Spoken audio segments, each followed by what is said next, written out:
नमस्कार, मैं हूं आपके साथ प्रदीप आजाद। मोहब्बत और सियासत, दरअसल इन दोनों शब्दों में यूं तो काफी कुछ अलग होता है।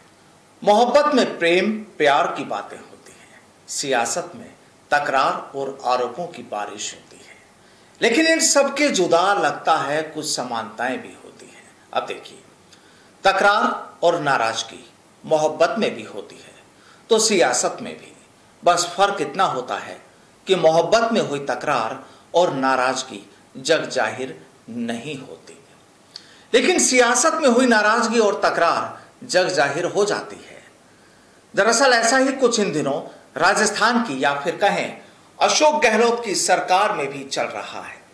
अब यूं तो हुकूमत की ओर से कहा जाता है कि सरकार के तमाम मंत्रियों और विधायकों में मोहब्बत और प्यार है, लेकिन सियासत के आईने से देखा जाए तो यहां लगता है अब अपनों में ही दूरियां बढ़ने लगी हैं। जाहिर है अब अगले चुनाव नजदीक हैं, अगले साल होने हैं, और जिसकी वजह से मुखिया जी की चिंताएं भी बढ़ने लगी हैं।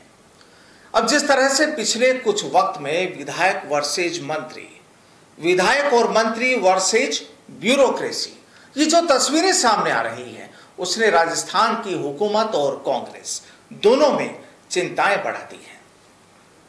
दरअसल अब राजस्थान में कांग्रेस में नाराजगी की जो किताब है, उसके पन्ने खुलकर सामने आने लगे हैं। विधायक मंत्रियों पर आरोप लगा रहे हैं कि मंत्री उनकी नहीं सुनते हैं, तो वहीं विधायक और मंत्री दोनों ही ब्यूरोक्रेसी पर वार करते हैं कि वो उनकी नहीं सुनते। और ये तमाम बातें जब सूबे के सरदार के पास पहुंचती है, या यूं कहें कि पहुंच रही है, तो सरदार खुश नहीं बल्कि परेशान है।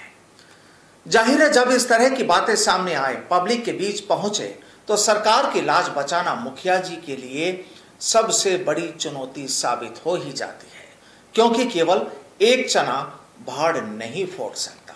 सबकी अपनी अपनी जिम्मेदारियां होती हैं, लेकिन यहां तो जिम्मेदारियों के बीच ही तकरार की कहानियां लोगों के बीच पहुंचने लगी है। अब तकरार की इस दास्तां को कुछ यूं समझिए। दरअसल सामने आ रहा है कि पिछले कुछ वक्त में करीब 3 दर्जन से ज्यादा विधायकों ने मुख्यमंत्री अशोक गहलोत से मिलकर मंत्रियों की शिकायत की है। सबसे ज्यादा शिकायतें मंत्रियों के जनता के काम नहीं करने, कामों को लटका कर रखने और विधायकों को एक प्रॉपर रेस्पॉन्स या यूं कहें कि जवाब नहीं देने की है।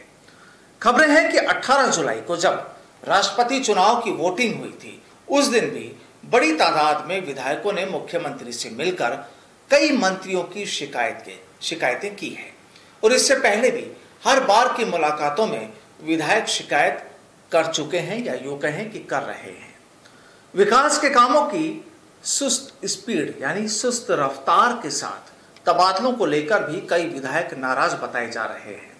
हेल्थ, शिक्षा, पीडब्ल्यूडी और यूडीएच जैसे विभागों में काम की रफ्तार और प्रोजेक्ट्स पर काम शुरू नहीं होने पर विधायक नाराजगी जता चुके हैं।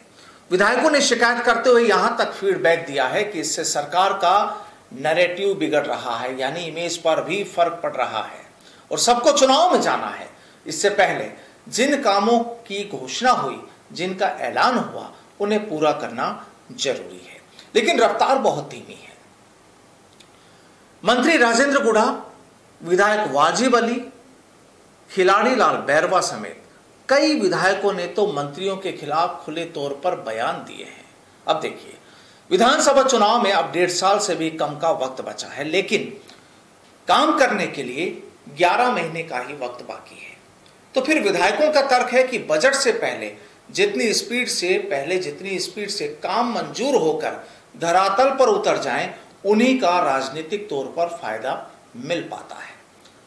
आखिरी साल की घोषणाओं का वोटों के हिसाब से कोई फायदा नहीं मिलता, और ऐसे में 6 महीने में जो हो जाएगा वही सियासी फायदे वाला होगा। विधायक इसलिए हर काम का फॉलोअप करते हुए अटके हुए कामों के लिए मंत्री और अफसरों के पास जाकर प्रेशर बना रहे हैं। दरअसल विधायकों की चुनावी साल की चिंता की वजह से अब मंत्री भी निशाने पर आ चुके हैं। पिछले दिनों में कई विधायकों ने जिस तरह से मंत्रियों पर आरोप लगाए हैं, उसके बाद सीएम गहलोत की चिंताएं भी बढ़ गई हैं। आखिर जब फिर एक बार पब्लिक के पास जाना है, पब्लिक के बीच में जाना है, और जब पब्लिक विधायकों से सवाल करेगी, सरकार से सवाल करेगी, तो जवाब क्या देंगे? सवाल तो ये भी बड़ा है और इस बात को विधायक भी बाखूबी समझते हैं और सीएम गहलोत खुद भी। और जिस तरह से कुछ विधायकों ने कुछ मंत्रियों को टारगेट पर लिया हुआ है और जिनके काम से नाखुशी जाहिर की है, तो अब लगता है कि आने वाले वक्त में सूबे के मुखिया भी कुछ सोच रहे होंगे। हो सकता है आने वाले दिनों में राजस्थान में कुछ फेरबदल हो, कुछ अहम विभागों की जिम्मेदारियां बदल दी जाए, या फिर जिन मंत्रियों के नाजुक कंधों पर भार ज्यादा है तो उन्हें समझा दिया जाए। लेकिन जो भी हो, मोहब्बत वाली सियासी तकरार में अभी काफी कुछ देखने को मिल सकता है, क्योंकि सावन अभी शुरू हुआ है। बस सियासी बरसात कैसी होती है देखना यही होगा। नमस्कार।